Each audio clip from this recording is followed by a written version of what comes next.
Yo, what's going on, guys? And today I want to talk about the Philadelphia 76ers season preview, predictions, whatever you want to call it, expectations. So before we start today's video, I want to hear your thoughts down below in the comment section. What do you guys think of the Philadelphia 76ers? Will James Harden be on the team? Will he not? Will he be traded for Jrue Holiday? At this point, if I was them, I'd be going full court press for Jrue Holiday.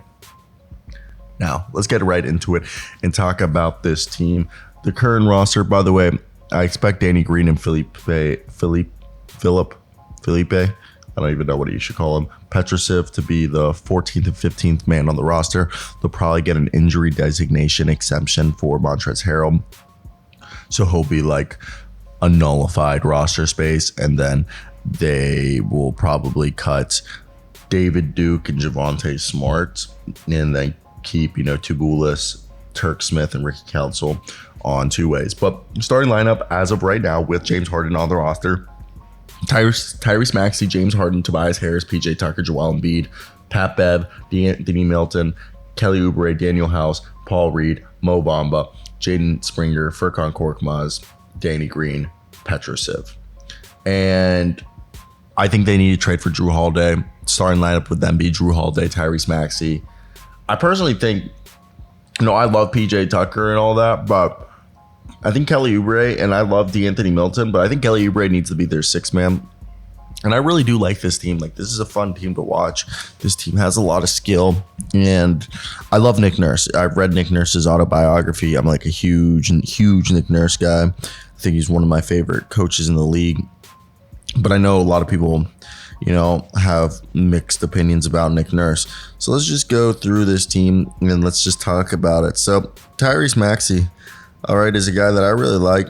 And also, I expect this team to be like a 50-plus win team, a team that definitely needs to go ahead and make sure that they can take advantage of the opportunity that they have with Joel Embiid, who his former agents, Leon Rose, head of the Knicks, and Arn Tellem, head of the freaking Detroit Pistons, are over there watching.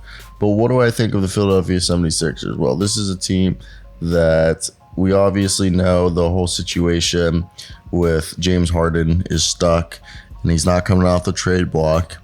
But look, Pat Bev and PJ Tucker, Kelly Oubre, hopefully going to help the defense and with three-point shooting.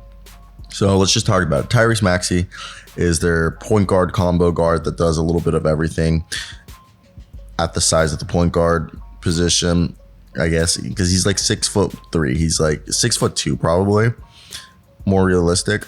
And he's got craft and he's got skill, and he's like super confident, super agile and crafty with the ball in his hand, and thrives at the pick and roll. And he's a really high energy player, both on offense and defense. He's a winning player, does have sometimes bad shot selections, and he's extremely quick, but I would never say he's like an elite athlete, So for me, I think he complements Joel Embiid, who Joel Embiid is just a bully. Okay, Joel Embiid is one of the most dominant players in the league. He's got this great combination of size, strength, mobility, and skill.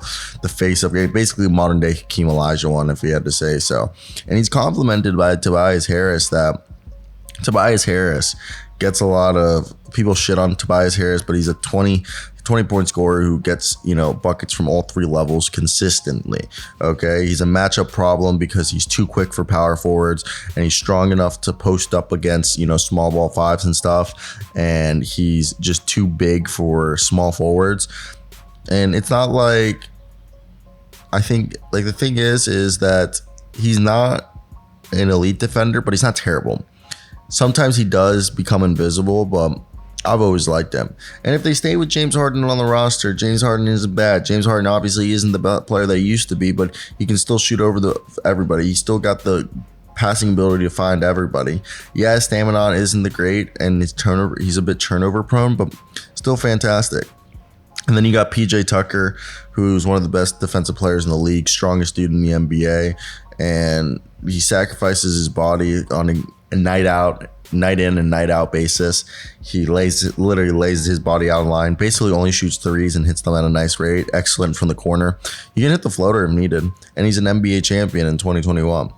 D'Anthony Melton, you got yourself a guy in D Milt, who, don't get me wrong, I'm a big D Milt guy. I think D-Milt's, though, a guy that, look, he got him under contract for another year. And with him, I just think about the fact that, yeah, like, DeAnthony Milton's always been a guy that I've seriously enjoyed. He doesn't have another contract. This is the last year of his contract, DeAnthony Milton. He's about 6'4". All right. Yeah, about 6'4". He's got a wingspan of 6'9" almost. This guy's a great three-point shooter with huge arms and athleticism that allows him to get steals and blocks for his size. And he can score in a bunch of different ways, but he's not a playmaker. He legit just tunnel vision shoot those threes. And we expect Paul Reed to play a bigger role this year. Like, this guy's a huge rebounder, great, 6'9" with a 7'2" wingspan, can finish around the basket, and he's got this nice explosiveness about him, and he's a good timer at the, blocking shots, and he can shoot threes. He can switch out to the perimeter. Like, I really like this team, and again, this is a team that it's championship or bust for them. Seriously, let me take a sip of my coffee. Yeah, if they're not going for a championship, I would say, fuck this. And I don't even know what's going on for Furkan Korkmaz. Like, they don't play him anymore, but they should play him because he's going to have to be their Georges Niang replacement. And Furkan Korkmaz is a swingman. He can shoot threes. He can take it off the dribble. He's 6'7", and he's got a good jumper on him. Average athlete, plays below the rim. He's a liability on defense, but extremely fun to watch, in my opinion. Now, for the next couple guys, Pat Bev, what are you getting? Pat Bev, at this point in his career, he's going to come in and be a psychopath. He's going to give you a long night. He's going to guard 1 through 3. He's never been an offensive threat, but he can still hit threes, even though the three-point shot efficiency has dropped. And he's a guy who's going to be a psychopath who's going to get in the faces of teammates. Danny Green, will he play? I mean, hey, he's lost a step on defense, but he's still a useful floor spacer who can provide some defense. He's just not as reliable as he once was. Daniel House, I'm not going to sit here and be like he's going to move the needle, but he's a spot-up three-point shooter and scores in transition. He's not a freak athlete. He times his rundowns the floor well. He's a 3-and-D guy who gives good effort on defense, and he can leak out on defense, makes winning plays, and he has a knack of coming up with the ball in loose ball situations. And I think the only other guy we need to really talk about is Mo Bamba. I don't think anyone else is really going to be playing a role in this team. And that Mo Bamba is that 7-footer who can block shots, hit three-point shots, and he's shown the ability to rack up double-doubles, but he's pretty raw, and he ends up in foul trouble a lot of the time. But yeah, I think this is a team that needs to go championship or bust. They need to show Joel Embiid, like the Bucks did to Giannis Antetokounmpo, that they're all the way in. And sometimes it doesn't feel like they are.